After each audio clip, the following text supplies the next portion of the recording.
مسیر روشنایی واقعا از تو دل تاریکیه. هی باید بریم تو تاریکی، هی میریم تو دل تاریکی تا سر از روشنایی در میاریم. یعنی این مسیر واقعا از تو دل تاریکی عبور میشه، چون تو تاریکی هاست که تاریکی های وجودمون رو میبینیم و پیدا میکنیم و تو تاریکی هاست که روشنایی رو در درون خودمون پیدا میکنیم. هی میریم تو دل تاریکی و تاریکی ها رو میبینیم، تاریکی ها رو پیداشون میکنیم، کشفشون میکنیم، در درون خودمون میبینیمشون، کشفشون میکنیم، چون اینا با ما همساز شدن. یعنی ما با اونا همساز شدیم، یه جور قایم شدن درون ما که پیدا کردنشون سخته، اصلا واقعا سخته. باید روش کار کنی، بگردی بچرخی روش کار کنی تا پیداش کنی. یکم اصلا پروسه است، باید خودت تلاش کنی، بگردی و کشفش کنی، کشفش میکنی و یه جورای تبدیل میشه به برون ریزی و پاکسازی میشه و میاد بیرون.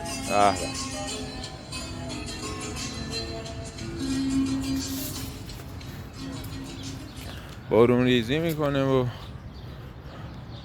رهاشون میکنیم. رهاسازی هم هست، رهاشون کنیم، رها میکنیم و هی سبکتر میشیم و سبکتر میشیم و در واقع خودمون رها میشیم، آزاد میشیم و به آزادی و به رهایی میرسیم. خدا رو شکر. سلام. اینطوریه.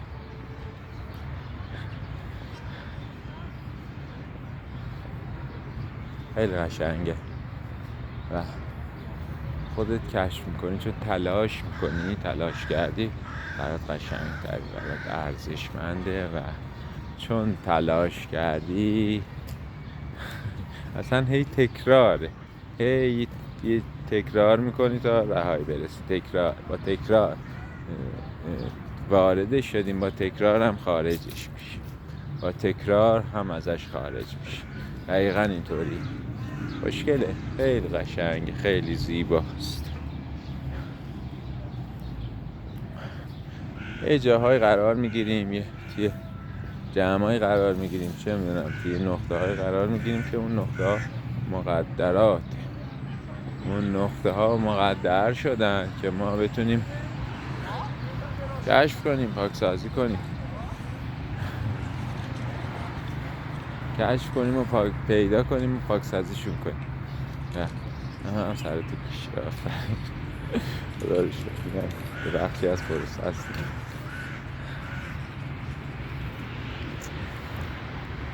جالب. یه بخشی از پروسه هست. داشتم چی میگفتم، یه چیز دیدم گول خوردم.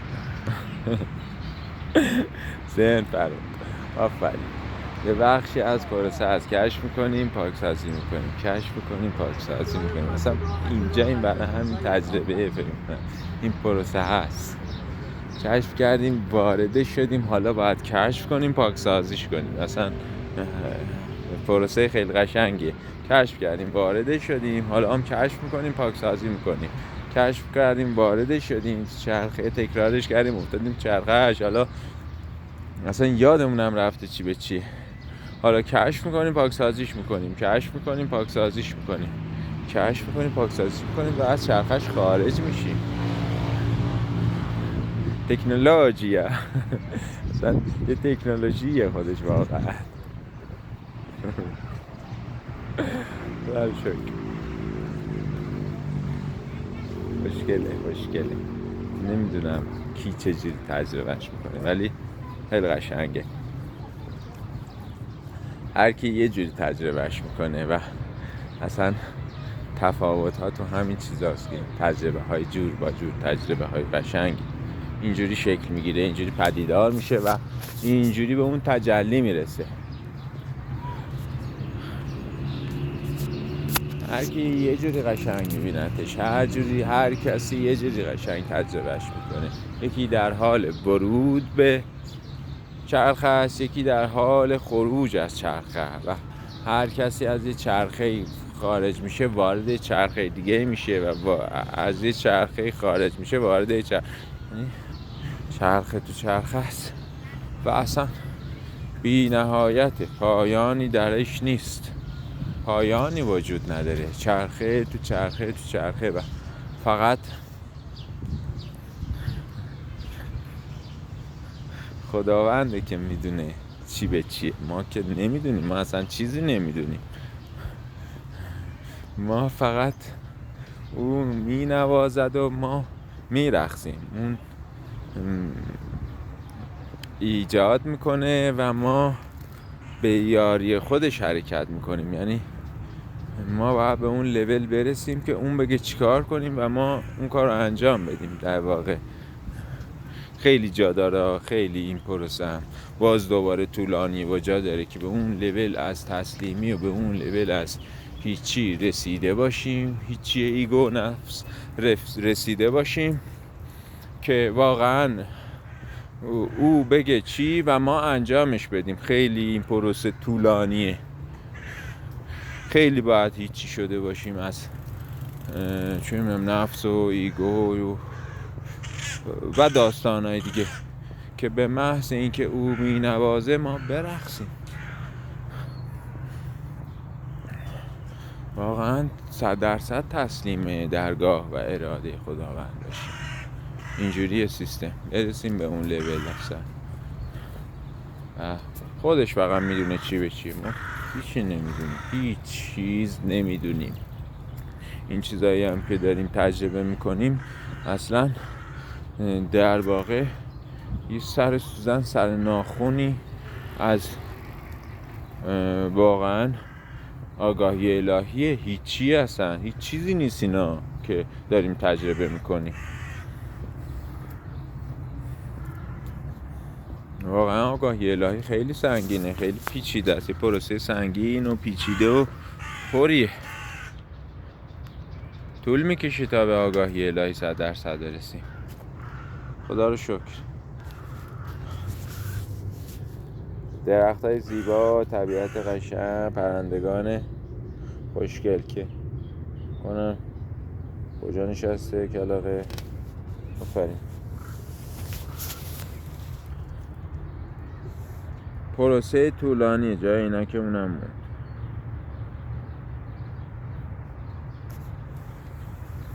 خب پس جستجو میکنیم، کشف میکنیم و پاکسازی میکنیم. جستجو میکنیم، کشف میکنیم و پاکسازی میکنیم. این پروسه معلوم نیست تا کجا پیش بره، معلوم نیست تا باز دوباره هیچی رو نمیدونیم تو این زمینه، فقط داریم انجامش میدیم دیگه، انجامش میدیم و لذت میبریم، کیف میکنیم، حال میکنیم. بالاخره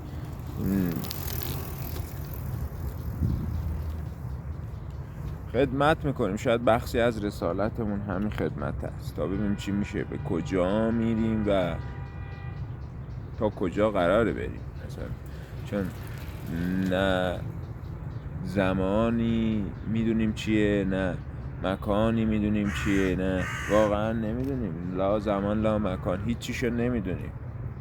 فقط تنها کسی که میدونه اوست. قلم دست نویسنده، قلم پروردگاره، او می نویسد و ما انجامش میده. البته اگر بتوانیم به اون تسلیمی رسیده باشیم که هر چیز که او می نویسد رو ما انجام دهیم. خیلی باید روش کار کرده باشیم. دوباره این هم همون داستان خودش که باید روش کار کرده باشیم.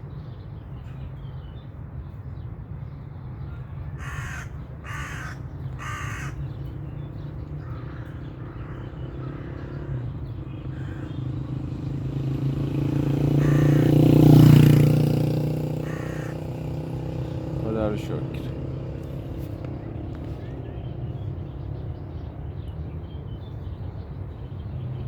باید جا گذاشته باشیم، جا داشته باشیم واسه ورود. آگاهی برای اینکه بهمون ورود کنه باید جا داشته باشیم. یعنی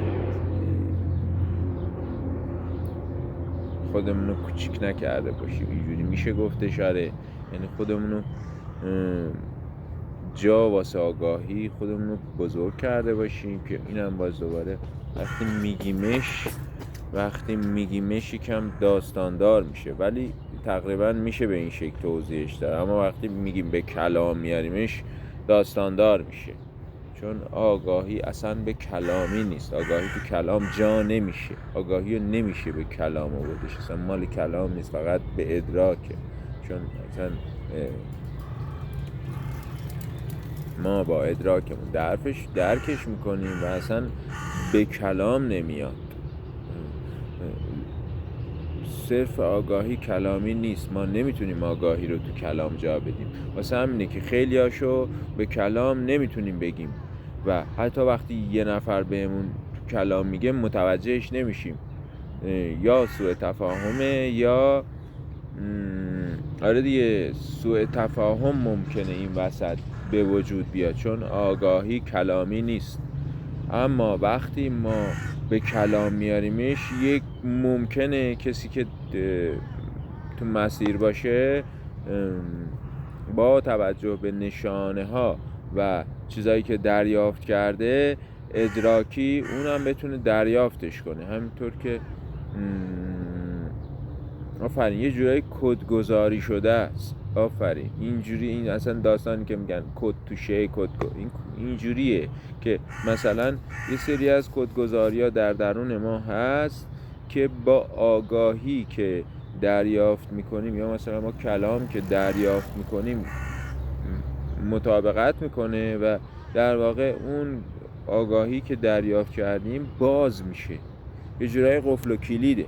اینجوریه، اگر نه صرفا ذاتن آگاهی اصلا با کلام توضیح دادنی نیست یا اصلا گفتنی نیست، نمیشه اصلا بازش کرد و گفتش. ولی خب یه چیزایی گفته میشه، ما یه چیزایی هم میشنویم و میگیم، حالا یا میشنویم یا میگیم، دریافت میکنیم، اینا هم دریافت دیگه. ولی اصل آگاهی دریافتیش در واقع با ادراک و با ذهنمونه که دریافتش میکنیم. در واقع ما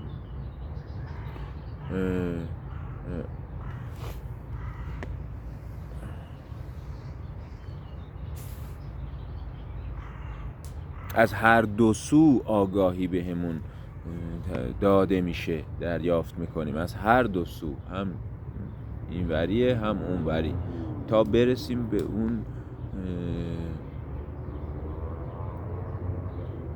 انرژیمون اینقدری بیاد بالا که بتونیم در آن واحد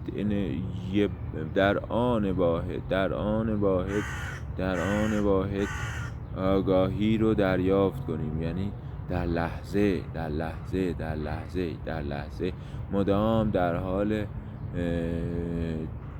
تجربه آگاهی در ذهنمون هستیم، بدن درکش میکنیم، مدام در حال ادراک آگاهی های جدیدی.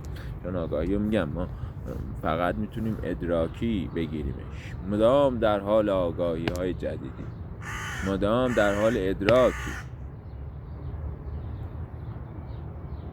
خدا رو 100,000 مرتبه شد، چون انرژی دیگه، ما انرژی رو دریافت میکنیم به صورت آگاهی. یعنی آگاهی همه چیز، در واقع آگاهی دریافتش میکنیم و میخونیمش، مثل سواد همین نوشته ها رو اینا یه جاهایی باید برامون بخونم، ولی وقتی یاد گرفتیم دیگه خودمون قشنگ میخونیمش. میدونیم که کلمه رو بخوایم اسپل کنیم، تلفظ کنیم، راحت میخونیم و گذر میکنیم، رد میشیم از روش. خیلی قشنگ و راحت و ساده، و همین قشنگی میخونیم و از روش عبور میکنیم. اینجوری هم هست.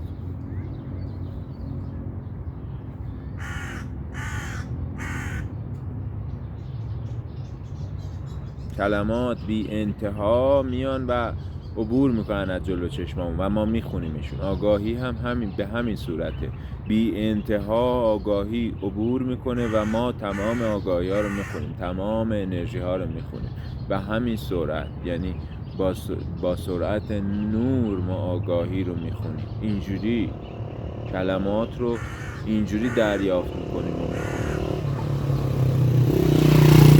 به دردمون میخورن، خیلی هاش به دردمون نمیخورن.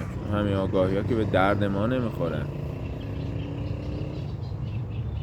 همه آگاهی به درد ما نمیخوره. مثلا خیلی از آگاهی ها مال بقیه است، انرژی های بقیه است. یه محیطی قرار میگیریم، انرژی های بقیه رو میخونیم، بعد ممکنه دوچار چالش بشیم تو ذهنمون اول مسیر، بگیم چرا اصلا یه حس عجیبی چند روزه بهم دست داده. متوجه میشیم که این آگاهی و انرژی های محیطیه که درش قرار گرفته بودیم. دوباره تو محیط و محیط قدیمی هم قرار گرفتن، اون خودش یه پروسه است. وقتی برمیگردیم به محیط هایی که همه آدم های مختلف درونش هستن، انرژی های بقیه در اون محیط ها وجود دارن. به بدن ما آگاهی ها رو شروع کرده به دریافت، یعنی دریافت میکرده، همیشه دریافت میکرده. انرژی های محیط و انرژی های بقیه هم دریافت میکنه. ما میتونیم انرژی خونی میکنیم ما، و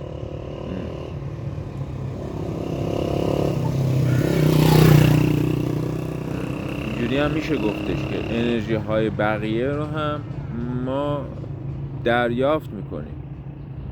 و وقتی تو محیط های شلوغ قرار میگیریم، دوچار یه سری از چالش ها ممکنه دوچار یه سری از چالش ها بشیم که این مثلا این چیه، این انرژی، این حالی که دارم مال چیه، از کجا اومد، یهو چی شد. خب مال محیطه. باید یاد بگیریم که در آن واحد بتونیم خودمون رو پاکسازی کنیم، مدام در حال پاکسازی. اینجا مدام در حال پاکسازیم، اینجا به دردمون میخوره. یا همش در لحظه حال بودن، دوباره اینجا به دردمون میخوره. چون در محیط هایی که شلوغ قرار میگیریم، وقتی در محیط های شلوغ قرار میگیریم، آگاهی های محیط رو دریافت میکنیم. اگر در لحظه حال قرار نداشته باشیم، یعنی در لحظه حال نباشیم، یاد میگیریم همش در لحظه حال، هی برگردیم تو لحظه حال، قرار بگیریم، دیگه انرژی های محیط روی ما تأثیری نداره. اینجوریه سیستم که دیگه ما حال بدی نمیکشیم، دیگه حالمون خراب نمیشه. وقتی برمیگردیم میریم تو محیط های شلوغ، مدام در لحظه حالیم. درسته که از لحظه حال خارج میشیم، ولی یاد گرفتیم با دورهایی که گذروندیم، با تمرین کردن که چجوری هی برگردیم تو لحظه حال، در لحظه حال قرار بگیریم. همین باعث شده که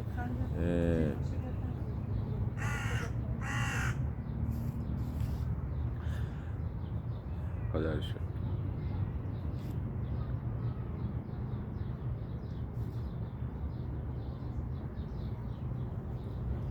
چون همین باعث شده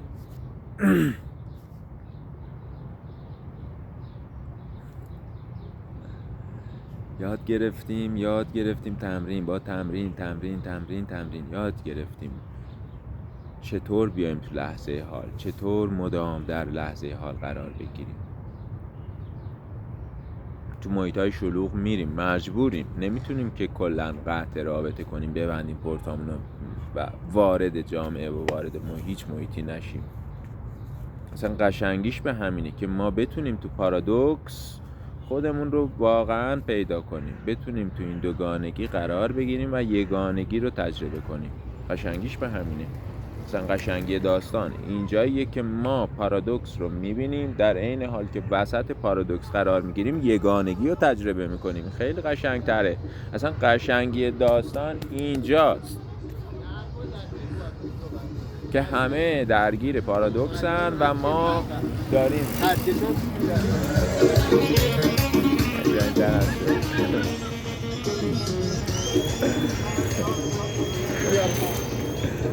شرق سوای ورزشکار هستن،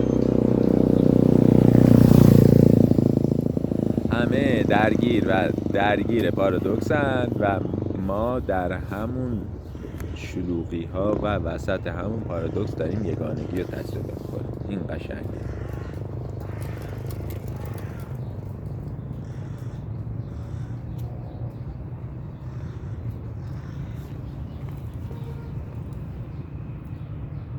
%80 حال بدی های ما یا مثلا خوب نبودن حالمون همین پارادوکسه. که درگیر پارادوکسیم. از یه طرف اونور انرژیمون رو میگیره، انرژیمون دوگانه است، انرژیمون تو پارادوکس گیر کرده، نمیدونه اونوری اینوری، یکم اونوری میزنه یکم اینوری میزنه، انرژیمون ثابت نیست، انرژیمون داره یه جورایی تلف میشه. وقتی سطح انرژیمون میاد پایین حالمون خوب نیست. سطح انرژیمون کجا رفت؟ از هر دو جناح انرژیمون، هر دو طرف انرژی در واقع ساختار انرژی درسته که ساختار انرژی بالا و پایین داره، یعنی انرژی هم شب و روز مثبت و من اینجوریه، ولی ما انرژیمون رو نمیتونیم هدر بدیم. اگر درگیر هر دو جناح باشیم انرژیمون تلف شد. کودک درون فعاله. آفرین دقیقا همینطوریه. انرژیمون